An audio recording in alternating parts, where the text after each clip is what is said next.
terima kasih Anda masih bersama kami di Dialog Jurnal Pagi, masih bersama dengan Mas Doni. Nah, masih berbicara tentang posisi partai politik di pemerintahan Joko Widodo ataupun juga kabinetnya. Kalau dibandingkan dengan pemerintahan-pemerintahan sebelumnya, apakah dengan cukup banyaknya kegaduhan politik yang ada saat ini termasuk dualisme parpol, bisa dikatakan bahwa perpolitikan di zaman Presiden Joko Widodo ini lebih atau sangat dinamis begitu?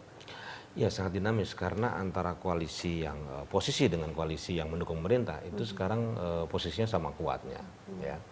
Meskipun kita tahu bahwa PAN baru saja menyeberang ke pemerintahan Jokowi begitu, tapi saya kira masih sama kuat dan tahun 2016 ini saya kira banyak isu-isu yang akan menjadi objek dari konflik politik. Ya, misalnya nanti ada calon Kapolri misalnya, kemudian ada soal kebijakan-kebijakan yang terkait dengan ketenagakerjaan, MEA segala macam itu saya kira akan menjadi isu-isu sentral di mana political tension akan semakin menguat di 2016. Dan ini saya kira pertama kalinya kita melihat bahwa ada kekuatan yang oposisi dan kekuatan yang pro pemerintah yang sama kuat dan akan terus bersitegang sepanjang tahun 2016 terkait isu-isu yang memang berkaitan dengan kepentingan publik. Begitu. Setidaknya mereka kemudian peduli dengan sejumlah isu-isu tersebut ketimbang tidak melakukan apa-apa begitu. Iya, karena menjadi kunci dalam politik itu adalah kan sebenarnya populisme, ya.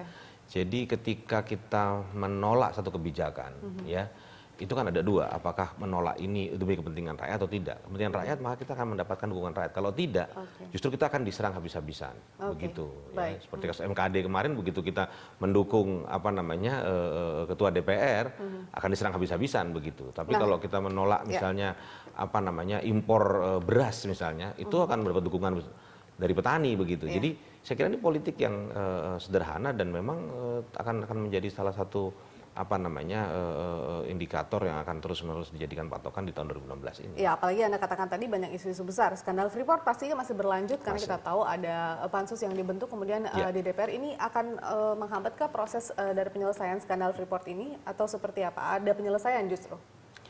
Ya, saya kira kalau penyelesaian politik itu akan bertele-tele, ya, dan ini pasti akan banyak kepentingan masuk, begitu. Apalagi masuk di DPR, ya, lembaga politik, ya. Yang harus segera ditindaklanjuti adalah penyelesaian hukum, gitu, ya. Artinya apakah di situ ada unsur pidana atau tidak, begitu.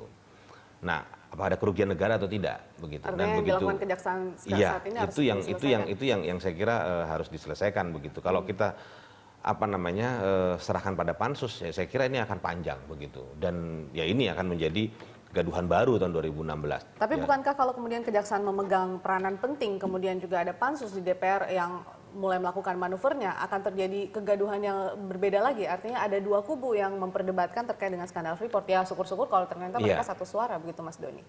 Ya, tapi begitu ada keputusan yang sifatnya yuridis, ya, hukum begitu terhadap kasus ini, maka saya kira DPR sebagai politik harus mengikuti itu, begitu.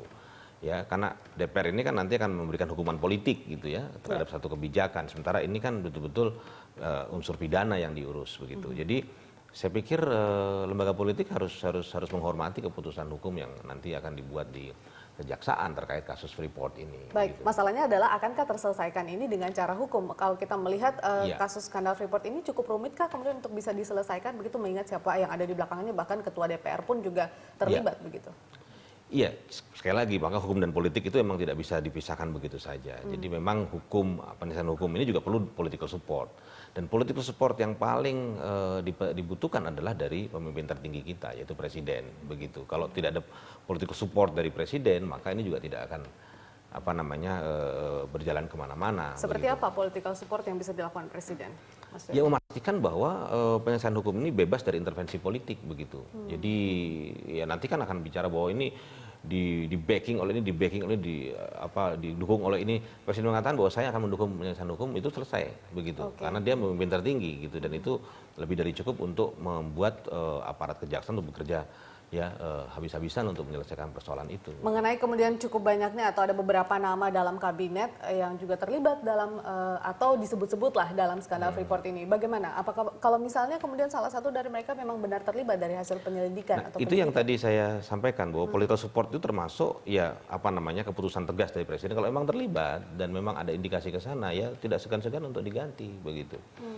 Jadi presiden harus betul-betul ya mengambil kebijakan berdasarkan apa yang berkembang di kejaksaan begitu. Kalau memang ada indikasi keterlibatan, ya, dan itu ada bukti-bukti yang cukup kuat, ya Presiden ambil kebijakan untuk mengganti yang Berarti pada bersangkutan. tahun 2016 ini skandal Freeport ini masih cukup kuat menjadi isu dan kepentingan atau tarik-menarik juga masih akan terlihat begitu ya Mas Doni ya? Iya, karena ini kan saya kira lumbung apa namanya uang yang sangat menggiurkan ya bagi siapapun yang dulu di elit politik kita begitu. Jadi saya pikir perebutan lumbung uang ini itu akan masih terus terjadi. Tapi yang paling penting adalah sebenarnya bagaimana memastikan bahwa Freeport itu berkontribusi ya secara signifikan terhadap perekonomian kita, begitu ya, terhadap masyarakat di Papua pada khususnya. Baik, selain itu mungkin yang perlu dipastikan adalah bagaimana pemberantasan korupsi di negara kita saat ini. Dengan adanya isu revisi undang-undang, kemudian juga pimpinan KPK yang baru yang juga sempat menuai kontroversi atau banyak publik yang tidak sepakat atau tidak setuju dengan terpilihnya mereka. Bagaimana Anda melihat pemberantasan korupsi di tahun 2016 ini? Ya, saya kira terkait dengan pimpinan KPK baru, ini harus ada sikap yang jelas dari pimpinan KPK baru terhadap revisi Undang-Undang KPK, begitu. Setuju atau tidak setuju. Jadi tidak boleh ada suara yang beragam di antara mereka terhadap revisi itu. Kalau mereka tegas menolak revisi itu dan KPK ditegaskan sebagai tetap sebagai extraordinary body untuk pemberantasan korupsi dengan kewenangan-kewenangan khusus yang berada di luar prosedur biasa dalam menegakkan hukum, itu saya kira akan menjadi sinyal baik untuk pemberantasan korupsi. Tapi kalau di antara pimpinan KPK sendiri masih ada perdebatan tentang itu, masih ada sikap-sikap yang berbeda, dan ini yang saya kira akan menjadi masalah gitu. Baik, tapi kembali lagi bahwa kita tahu dalam pemberantasan korupsi sendiri pemerintah juga memegang peranan penting begitu ya. Apalagi kalau kita lihat tahun 2015 kemarin ya, dukungan Presiden Joko Widodo juga atau support terhadap KPK ini juga terlihat publik melihatnya terlihat cukup lemah, apalagi ada beberapa isu-isu mungkin salah satunya penetapan Komjen Pol Budi Gunawan kemarin juga, terus juga ada kriminalisasi ketua-ketua KPK yang kemarin begitu. Nah, bagaimana Anda melihatnya tahun 2016 apakah support dari Presiden Jokowi jauh lebih maksimal? Jadi saya pikir 2015 ini Presiden Jokowi masih melihat sejauh mana kekuatan politik yang dia miliki begitu ya. 2016 saya pikir ketika beliau sudah cukup percaya diri dengan dukungan politik yang dia miliki ya, bukan sekedar dari partai politik ya, tapi juga dari masyarakat luas, dari relawan, dari kelompok-kelompok yang mendukung presiden selama ini, maka beliau saya pikir akan mengambil kebijakan yang lebih tegas ya terkait dengan pemberantasan korupsi, karena ini tidak bisa ditunda-tunda. Kita sedang berjalan kencang untuk menggenjot perekonomian, dan korupsi itu termasuk yang saya kira sangat mengganggu ya kinerja pemerintahan dalam mendukung perekonomian kita. Tapi kalau revisi Undang-Undang KPK lantas dinilai melemahkan KPK, bagaimana? Iya, makanya sikap Presiden saya kira akan kita lihat di tahun 2016 ini terhadap itu. Apakah itu akan ditarik ya atau dilanjutkan? Begitu.